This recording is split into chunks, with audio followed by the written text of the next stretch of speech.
Welcome to monk and परमाणु in the physics session. और आज के फिजिक्स के सेशन में हम बात करेंगे Larmor precision and Larmor theorem के बारे में।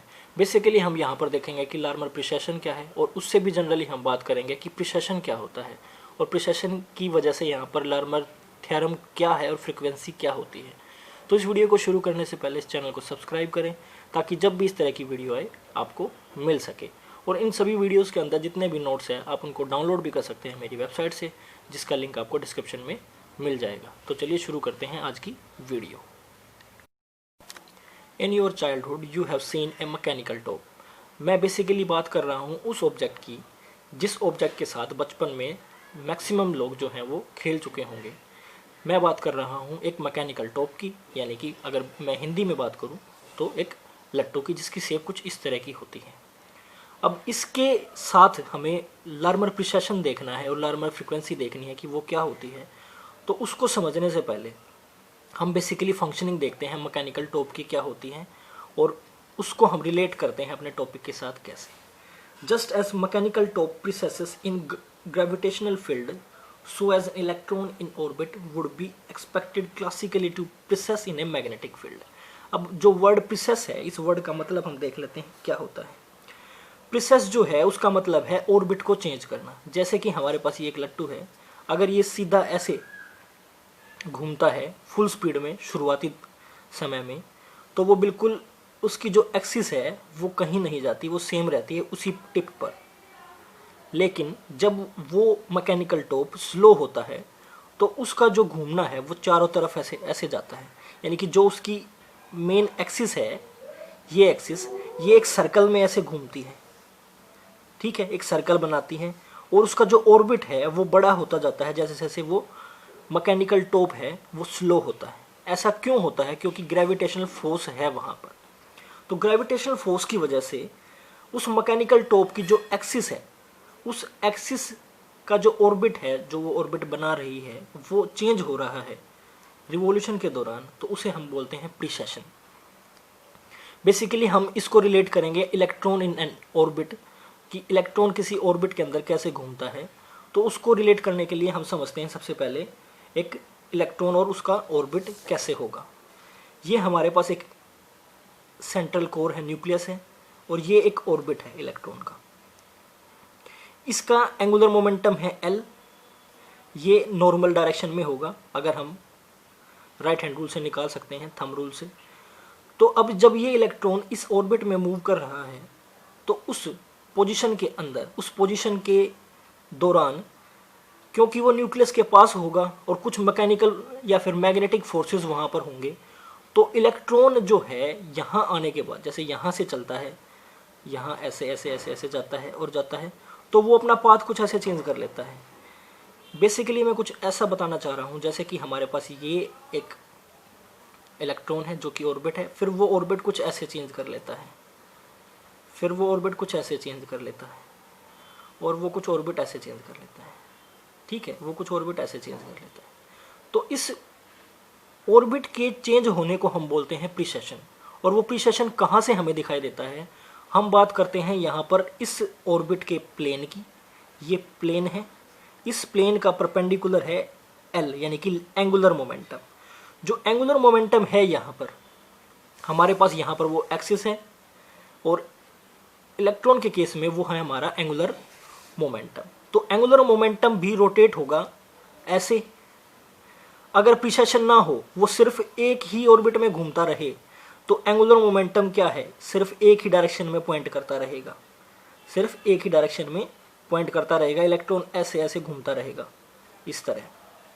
लेकिन अगर इलेक्ट्रॉन अपना पाथ चेंज करता है, ऑर्बिट चेंज करता है, और अब इलेक्ट्रॉन कुछ ऐसे घूमता है, तो जो एंगुलर मोमेंटम है वो इस डायरेक्शन में चला जाएगा।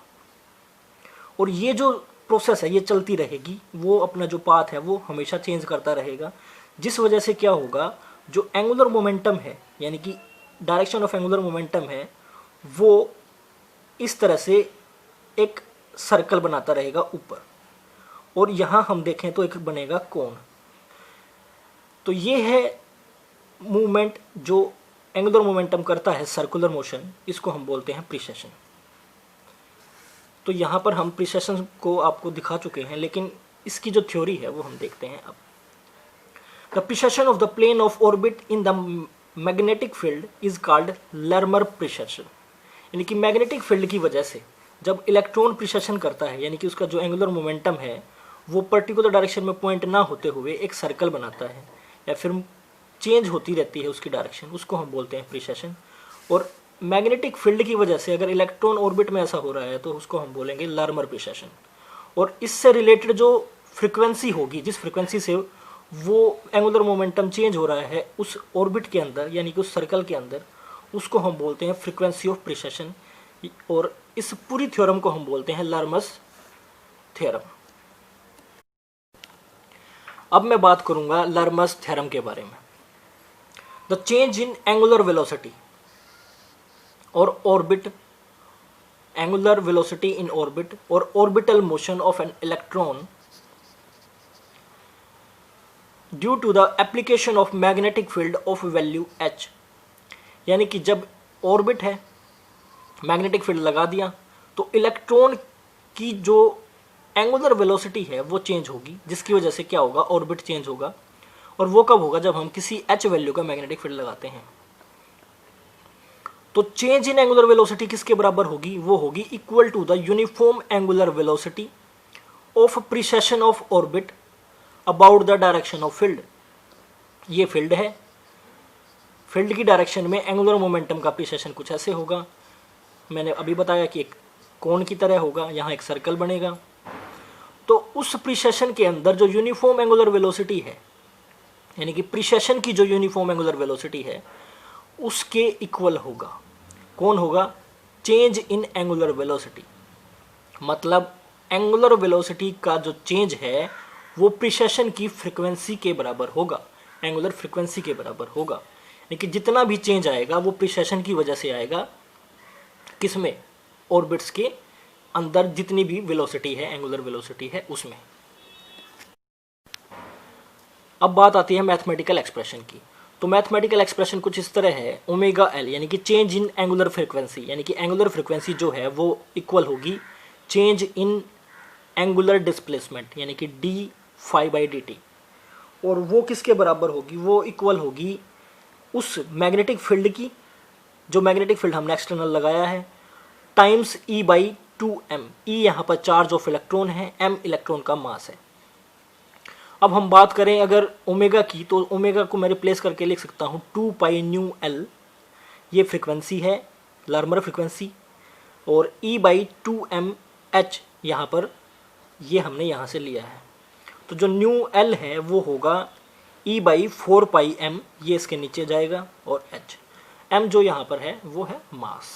अब हम बात करते हैं इसके इम्पोर्टेंट डिस्कशन की। As the orbit precesses with angular velocity omega L, the orbital angular momentum vector L describes a कोण अबाउट h। h यहाँ पर डायरेक्शन ऑफ मैग्नेटिक फील्ड, इस तरह ये l एंगुलर मोमेंटम है, ये ऐसे। और एंगुलर मोमेंटम क्या इस तरह रोटेट करता रहेगा इस सर्कल पे, कभी वो यहाँ, कभी यहाँ, कभी यहाँ, कभी यहाँ, कभी यहाँ, कभी यहाँ, और इस तरह सर्कल पर रोटेट करता रहेगा।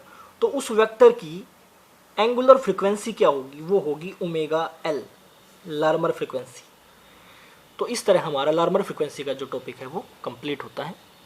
If you like that video, you subscribe, share and forward this channel to your friends. Thanks.